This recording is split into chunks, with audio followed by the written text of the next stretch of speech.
beautiful out here.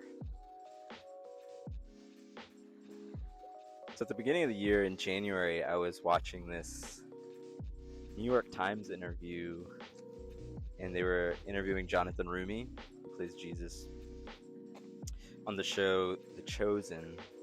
He was talking about how he was at his lowest point in his career, and he woke up one morning, and I believe he said he was broke, and it was in that moment that he was like, you know what, God, I'm just going to surrender everything to you.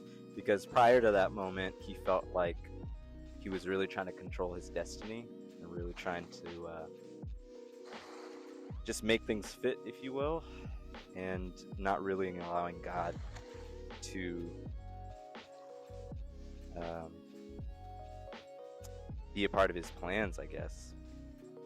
And that interview and that particular story has really stuck with me.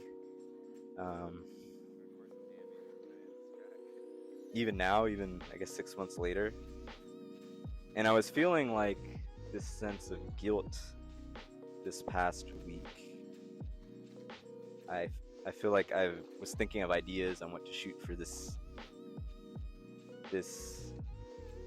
video, and I felt like I wasn't really asking God or inviting God, or definitely not surrendering it to God. And so I felt guilty about that. And so instead of writing up, I had kind of this creative idea for today, but I felt like I needed to share this, how I kind of feel this conviction about not surrendering it to God. I think for the longest time, deep down, I've thought of the idea of surrender, even growing up as a Christian, to be kind of this, I don't know if dirty word is the right word, but definitely not something I would want to do. But I've realized in my life, I've made a lot of plans, and most of them have not worked out. And it's been very humbling, and kind of what Jonathan Roumie was talking about, and just giving everything to God and letting him take care of the rest. Just the idea of surrender is just very interesting, because it's just so paradoxical and counterintuitive. What it seems to me is that the Bible is saying that the highest level of human fulfillment comes through surrender, which is so counterintuitive, because you would think that the more tightly you grip, the more you dig your heels in, the more you're in control, is what will lead to ultimate achievement. And the Bible says something completely different than that.